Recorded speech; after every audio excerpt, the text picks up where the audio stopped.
இன்னைக்கு நம்ம என்ன படத்தை பத்தி பார்க்க போறோம் பாத்தீங்கன்னா, கார்த்தி அரவிந்த் சாமி நடிச்சு வெளிவந்த மெய்யழகன் படத்தோட ரிவ்யூ தான் பார்க்க போறோம். படம் பாத்தீங்கன்னா ரொம்பவே நல்லா இருக்கு. கார்த்தி அரவிந்த் சாமியோட யதார்த்தமான நடிப்புல படத்தை பாத்தீங்கன்னா வேற லெவல்ல கொண்டு போயிருக்காங்க. கதையை மொத்தமா சொல்லி உங்க இமேஜினேஷனை கெடுக்க விரும்பல. கதையை பாத்தீங்கன்னா மேலோட்டமா சொல்றேன். அதுக்கு முன்னாடி நம்ம சேனல் இப்பதான் நீங்க ஃபர்ஸ்ட் டைம் பாக்குறீங்கன்னா கண்டிப்பா சப்ஸ்கிரைப் பண்ண மறந்துடாதீங்க. வாங்க வீடியோக்குள்ள போலாம். நாம எல்லாருமே வேற டிஸ்ட்ரிக்ட்ல இருந்து வேற டிஸ்ட்ரிக்ட் இல்ல வேற ஸ்டேட் விட்டு வேற ஸ்டேட் போய் ஒர்க் பண்ணிட்டு இருப்போம். ஆனா சொந்த ஊருக்கு வரணும்னு எல்லாருக்குமே ஆசை இருக்கும். ஆனா அரவிந்த் சாமி பாத்தீங்கன்னா அதுக்கு ஆப்போசிட்டா தான் சொந்த ஊருக்கு வரவே கூடாதுன்னு முடிவு எடுத்துட்டு இருப்பாங்க. அந்த ஊருக்கு போறதுக்கு பயப்படுறியாரோ? அதுக்கு காரணம் என்ன பாத்தீங்கன்னா அவரோட பேக் ஸ்டோரி தாங்க. ஊரு வீடு இதெல்லாம் எவ்வளவு பிடிக்கும். சொந்த ஊருக்கு வரவே கூடாதுன்னு சொல்லிட்டு பிடிவாதமா இருந்த அரவிந்த் சாமி அவர் தங்கச்சி கல்யாணத்துக்காக சொந்த ஊரான தஞ்சாவூருக்கே வர வேண்டிய நிலைமை ஆயிடுச்சுங்க. சின்ன வயசுல அரவிந்த் சாமி பாத்தீங்கன்னா சொத்து பிரச்சனையால தான் ஊரை விட்டே போயிருப்பாரு. தங்கச்சி கல்யாணம் தான் வந்துட்டுமே சொல்லிட்டு தங்கச்சி கல்யாணம் முடிஞ்ச உடனே காலைல ஊருக்கு கிளம்பலாம் பார்த்திருப்பாரு. அதுக்கப்புறம் அரவிந்த் சாமி கார்த்தியை மீட் பண்ணி கார்த்திக்கும் அரவிந்த் சாமிக்கு இருக்கிற கான்வர்சேஷன் தான் பாத்தீங்கன்னா ஃபுல் படமாவே எடுத்து வச்சிருக்காங்க.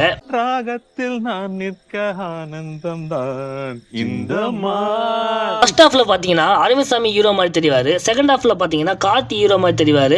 யார் தான் ஹீரோ சொல்லிட்டு ஒரு நிமிஷம் நம்மளுக்கே கன்ஃபியூஸ் ஆயிடுங்க.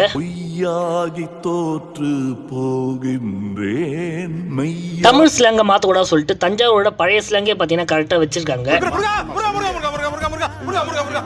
படத்துல பாத்தீங்கன்னா எதிர்பார்க்குற அளவுக்கு சுத்தமா ஃபைட்ஸ்னு இருக்காது, லவ்வும் இருக்காது. ஆனா பாத்தீங்கன்னா படம் வேற லெவல்ல கூட்டு போயிருக்காங்க. ஃபைட் வேணுமா ஃபைட் கிடையாது, சாங் வேணுமா சாங் கிடையாது, லவ் வேணுமா லவ் கிடையாது.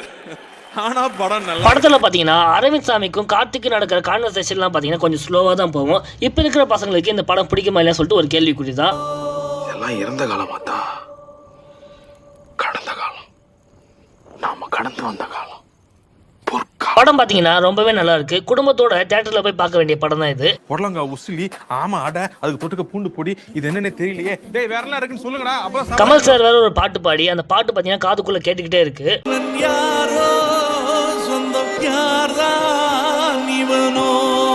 மற்றபடி படம் பார்த்தவங்க யாராவது இருந்தீங்கன்னா படம் உங்களுக்கு பிடிச்சிருக்கா இல்லையா சொல்லிட்டு மறக்காம எங்களுக்கு கமெண்ட்ல சொல்லுங்க. வீடியோ பிடிச்சதா லைக் பண்ணிட்டு உங்க ஃப்ரெண்ட்ஸுக்கு இந்த வீடியோ ஷேர் பண்ணிட்டு கண்டிப்பா நம்ம சேனலை சப்ஸ்கிரைப் பண்ண மறந்துடாதீங்க. நான் உங்களுக்கு சார் ஒரு நிமிஷம் தான்.